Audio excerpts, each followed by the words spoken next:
Good evening everyone, I'm Chris and welcome back to another episode of Rift Amps. Right, panic over, don't worry. I know a lot of you guys were worried about this, but I have found my Imperial stepped drill bit that is in 1/32 of an inch increments. It was there all along in the pot. Well, not in the pot, in another pot, but it was there. So found that, got my pedals drilled.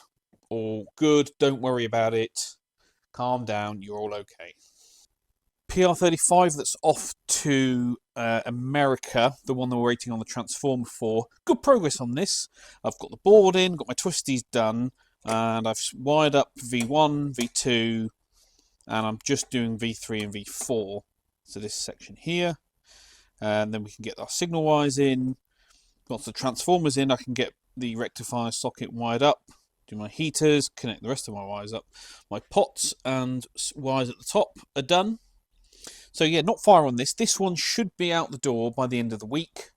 So I'm just, because I'm waiting on that transformer, which should be here with me on Tuesday, I'm just doing as much as I can in the meantime. So it looks like I'm building this backwards, but I'm not. Anyway, yeah, good progress on this. Faceplates are here, speakers here, cabinet is here. I'm just waiting on that transformer. We get this thing done and out the door. Okay, so back onto the Americana LP. I've gone through it and I've isolated the fault to, it's the capacitor that sits here, a 1 nanofarad capacitor. And I've now got that cap removed from the amplifier and I've got it on my cap tester. And as you can see, I'll zoom in so you can see the display, it reads 0. Completely open. However, I'm going to do this. If I just tweak the cables slightly and put some pressure on one of the leads. Oh, you see it comes back. There it is.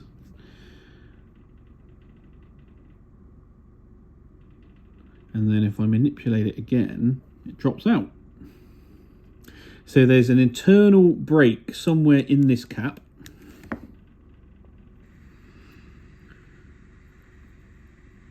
That is the source of all of our problems. So I'll put a new cap in.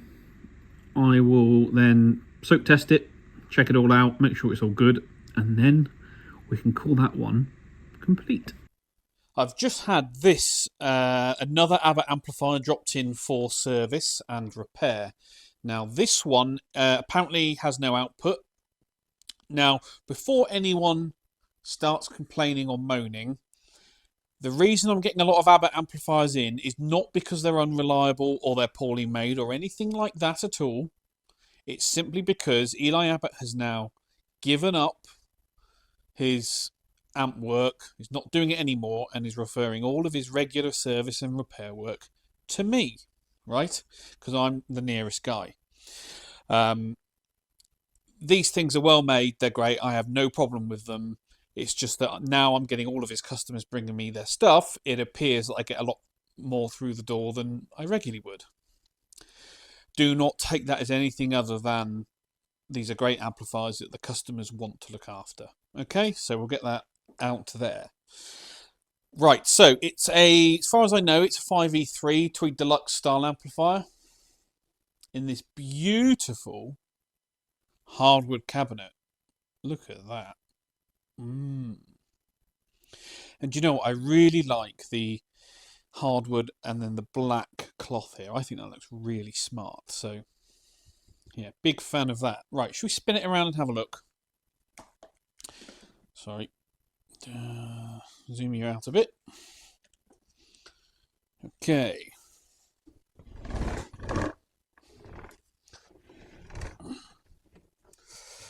Yep, it's got a rear perspex panel so you can see the circuitry inside. Looks pretty good, right? Loaded with a Celestian something or other, greenback, G12M. Very cool. And we've got to work out why there's no output from it. The owner says he can't quite remember what went wrong. Right? But he says there's no output, and he can't remember if he smelt something bad or not. Because he's obviously been able to see through here, he said he had a look and couldn't see anything that was burnt out or looked damaged. And upon further inspection, I would have to agree with him that I too cannot see anything that would give me any cause for concern. So, what do we do? How do we diagnose an amplifier that has no output? Well, the first thing we've got to do is basic checks, right? So, I don't need to take the back panel off to give it a visual inspection. Great. But let's just go through and check things. And the first thing you do is check if the fuse is blown. Well, the whole fuse holder moves. So that whole thing is loose. And I can't... until we get that tightened up, it's really difficult to remove the cap to check the fuse inside. So we're going to need to do that. Sorry. He did tell me that the dual light flashes on and off and is intermittent, so we need to check that the bulb is seated correctly. And we also need to check the solder joints on the bulb holder itself. There is you see this little toggle switch here, that's a negative feedback switch, so it's a 3-position switch as far as I can tell. Gives you 3 different levels of negative feedback for the amp.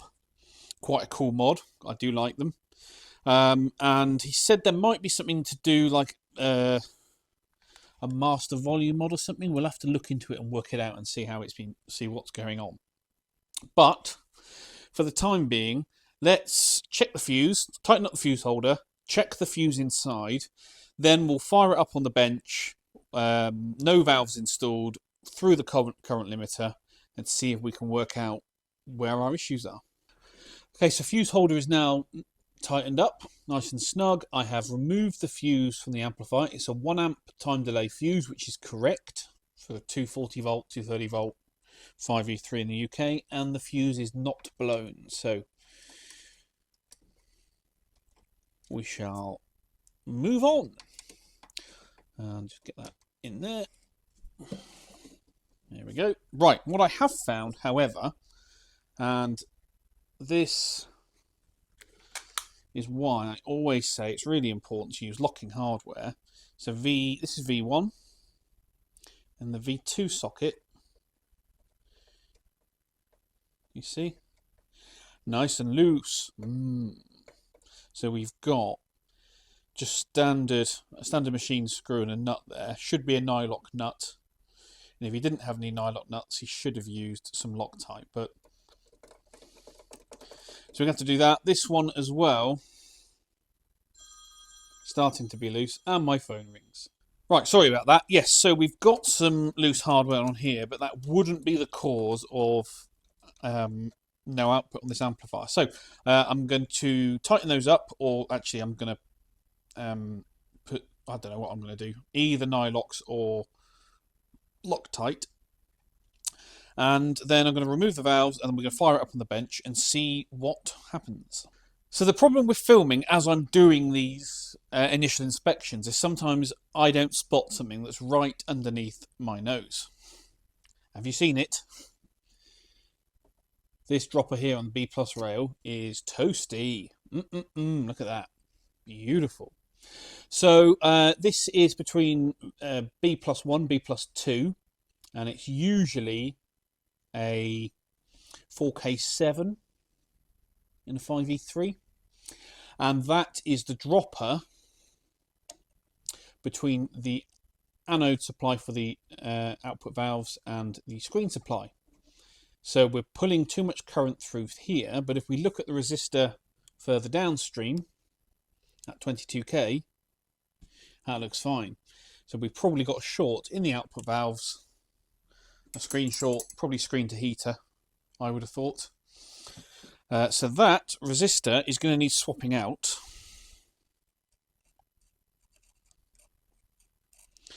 And we're going to have to test these output valves. But yeah, I think that's our issue. I think we found it already, amongst all the other little bits and pieces that need doing. To be fair, it's all standard service stuff.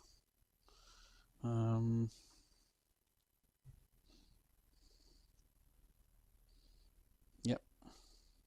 Interesting. Okay, so I really don't want to remove the chassis from the cabinet, so I'm going to try and do this all in-house. Let's get everything tightened up, secured down, that resistor replaced. We'll test these output valves, and then we'll go from there. This is quite an old PR18 that's come in for service. The customer said the reverb was squealing. We found that the valve had popped and gone to air. So new valve installed, given it a quick service and a sort out, and updated it to the latest specs. It's running great on the bench. That's the output on the oscilloscope, so we'll leave that burning in and sorted, and then we can get it back in the cabinet, which is in quite a nice condition. I think this amp is a 2017. I'll have to look it up. But yeah, bit of a mark there, look. But nothing too out of the ordinary. But yeah, that's what a preamp valve looks like when it goes pop. It was the reverb recovery and third gain stage valve. But we're all back together, we're all sorted, it's running great.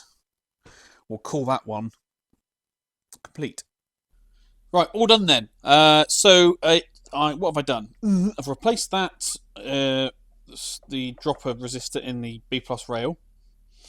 I have added screen stoppers to the output valves, along with new grid stoppers, because obviously I need to rewire the sockets to do all of that.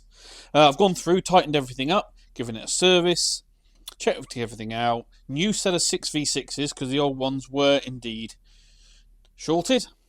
And it's just been running on the bench. I've just finished with it. All running good. It's got a lot of gain, this thing. It's not a 5e3. It's a highly modified variant of a 5e3. The split cathodes on V1. Give it away. But there you go. Sounds alright. Yeah, sounds good. No issues.